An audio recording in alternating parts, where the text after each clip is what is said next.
Hi, and welcome to my channel. Today's video we're going to be talking all about mental health, and I'm going to be giving you my top 10 tips for better mental health, things that you can implement starting today, things that I have found through my journey and through therapy and research, things that have truly helped me. And so I thought I would sit down and share with you guys what those things are. And this is not an inclusive list or an exhaustive list by any means, but these are the top 10 things that I came up with this morning as I was sitting down to think about what I could film and what would help you guys. So as a little bit of a background, if you're new to my channel, I suffer from PTSD or complex post-traumatic stress disorder, and from that I suffer from anxiety, panic attacks, and agoraphobia.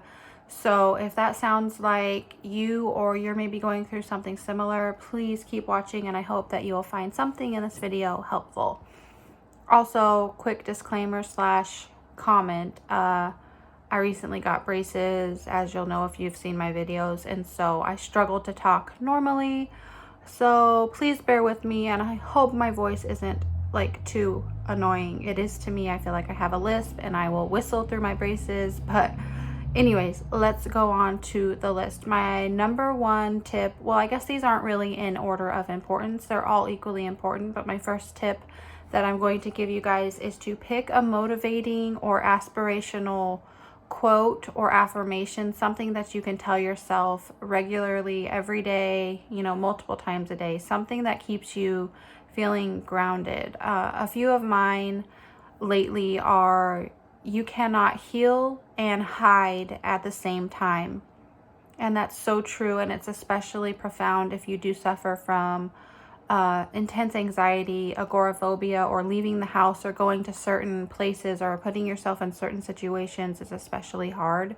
You cannot heal and hide at the same time. So true. Another, let's see, is thoughts are just what they are. They're thoughts. Thoughts are not facts. So what ifs are not facts. Sometimes the language that we tell ourselves, we speak in absolutes and we catastrophize, but just because we're thinking it doesn't make it true. What's another one? There's a difference between discomfort and being in danger. So if you're, whether or not you have like a physical ailment or illness that gives you physical sensations, like for me, a rapid heartbeat, sometimes that could automatically start to create this storm in me and in my central nervous system, and I'll go into fight or flight mode. But I've been able to really keep that at bay very well by simple things, and one of those is telling myself there's a difference between discomfort and being in danger. Okay, I'm feeling discomfort. I'm not comfortable right now.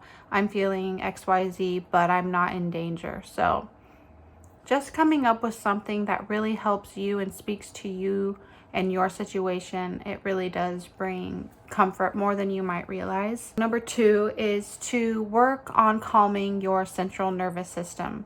There are so many different things that you can do to calm your central nervous system, and a couple of the things that I do are, I practice deep breathing. I have a video that I can link above on how I do my deep breathing, and let me tell you, it's been life-altering to do that.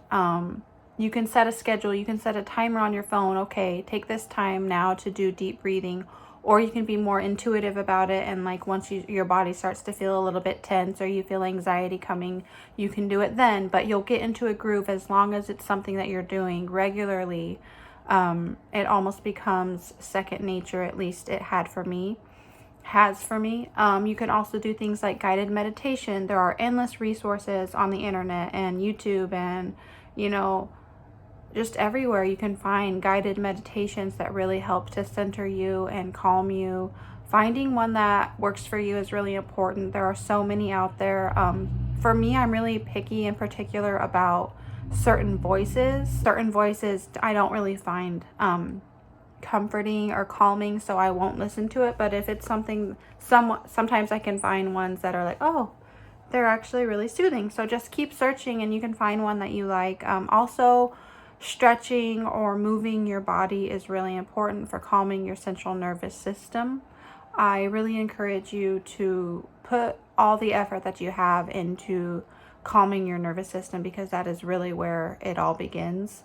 And it's really been a key for my mental health. I have a list, that's why I'm looking down, so I don't forget anything. But my third thing is to acknowledge your bodily sensations and label them. So for a lot of us, before the panic attack or the anxiety, we feel physical sensations in our body that clue our fight or flight response to come on in. But let's label those. So say I'm out taking a walk away from my house, which makes me feel a little bit uneasy, admittedly. My heart will start to race, not only because I have an illness that makes my heart race when I'm upright. It'll start to race. I'll feel hot. You might feel a little lightheaded. It's different for everyone. Maybe your palms start to sweat. Okay, so label it. Say, I'm feeling this way.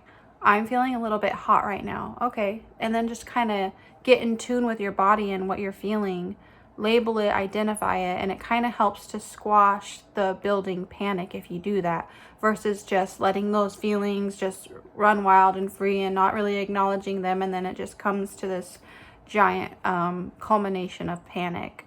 I hope that makes sense the way I explained that. Number 4 is to take the power away from the panic or fear monster. I've read about this so much, and it really is so true. If we stop feeding the panic and the fear, what's it going to do? Is it going to continue to build, or is it going to fizzle out?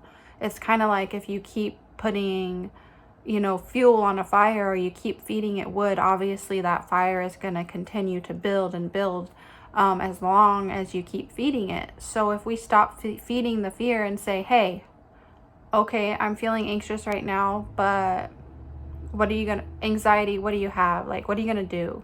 Do your worst. Go ahead, do your worst. Anxiety is not going to kill you. Point blank, period. It's not. And I read a story of this very educated, I believe he was a professor. I think it was his book I was reading, and he was in traffic one day and had been dealing with crippling anxiety for years, and he was stuck in traffic, and he said to himself, you know what, I'm really tired of this life. I'm tired of being controlled by my anxiety. And so he kind of spoke to his anxiety and panic and said, okay, do your worst. Give me a heart attack right here and now. Go ahead, kill me, do your worst. What can you do? And it was like from that moment on, he was no longer feeding into it and feeding the fear. And it really helped a lot in almost completely dissipating his anxiety. I know it's different for everyone. We all have different reasons for why we suffer from mental health issues, but I find that to be really powerful and really helpful as well. The next thing is to eat a balanced diet, and especially a diet that is not high in sugars, added sugars, a lot of carbohydrates. Just really eat balanced. I heard it said in a recent video by a renowned doctor who I really admire that, did God make this food that you're about to put in your mouth? If he didn't, then you probably shouldn't eat it. And it's pretty basic. Like, it's really basic. So for me, I find the less sugar that I eat, the less processed foods, the better that I feel overall. And that really contributes to my mental health as well. Number 6 is do something that challenges your anxiety or your worry each day. And that can be something very small. It doesn't have to be something huge, like go on a 10-hour flight because you're afraid to fly. Like, no, start really simple. And I have an example myself that I did yesterday. And it may seem really tiny and insignificant to some, but for me, it was a really big step. Before coronavirus and everything hit, I was in a really good place with my mental health. I was making a lot of strides with my agoraphobia and doing things even though they scared me, and I was overcoming a lot. And then I got sick with POTS and was basically bedbound, and then that culminated with COVID and staying home, and it's just really kind of reinforced that agoraphobia. And just the thought of leaving the house is kind of scary sometimes, especially if I'm going by myself, which I have actually not done. But yesterday I put all 3 children in the car, and my goal was to drive to the post office and mail a very important card. And that may seem small, especially considering it is literally, 2 hoots and a holler down the road. It's really not far. But to me, it might as well be like 10 miles in my mind. But even though it scared me, we got in the car, we sang, and we got through it. And we did it. And it just kind of reinforces your brain and everything that you can do these things that scare you and you'll be okay. It's kind of like that exposure therapy. So that was a big step for me. For you, it might be something completely different that you can do just today to help your mental health. Just challenge it, question it, really question it. Well, number 7 is to take time to do something that you love each day, just for like 10 or 15 minutes. It can be longer, it can be shorter, but just something that you enjoy. For me, it might be painting or crocheting or reading, writing. There's so many different things that we kind of neglect over the years, or hobbies that we lose interest in because we're depressed or we have anxiety and we don't do them anymore. But just try to spend 5 minutes. Maybe it's moving your body or stretching or even listening to a podcast. Take each day, take 10 to 15 minutes to do something that brings you joy. And number 8 is to get outside in nature. Even if it's just for 5 minutes, there's just something about being outside in nature that kind of grounds you. For me, it kind of puts your problems into perspective, and it just makes them seem so much smaller. I don't know, maybe it's just me, but I find that getting outside really helps. And again, I want to apologize for my voice. It feels like I'm going through puberty and I'm a boy, but it's just really hard to explain. Number 9 is to read scientifically based literature or books about your particular mental health struggle. I can't emphasize this one enough. Like, knowledge really is power, and when you start to learn the why of what's going haywire in your body, it really helps you to come up with real tangible steps to start to heal. So really do your research, look up things on, like, if you suffer from PTSD or childhood trauma, there are great books out there. I do have one, it's called Childhood Disrupted, and it was the first book that I read that really was like opened my eyes into how our brains work from childhood on, when we suffer complex trauma throughout our childhood. So that's one I would definitely recommend. Number 10, and lastly, is to acknowledge anxiety's purpose and its good intentions. So we're created with this fight or flight response, this anxiety, to keep us safe. And perhaps your trauma, if you suffered from trauma, started in childhood, and that anxiety and fight or flight kept you safe. It kept those memories at bay. It kept you maybe physically safe from not going into a dangerous situation. But as an adult, is that anxiety serving you? No, it is no longer serving you. It's not keeping you alive. It's not keeping you safe, and it's certainly not doing you any favors or keeping you happy. It's actually doing the opposite. It's keeping you trapped. It's keeping you from growing, from doing things that you love. So, like, just talk to your anxiety. I literally have a sign on my door right there. It might seem silly, and it says, "Dear anxiety, I don't need you. Please go away. I am safe. Love, Whitney." So it's like, hey, anxiety, I appreciate all you've done for me over the years, sometimes more than others, but guess what? I really don't need you anymore. I am safe, and see ya.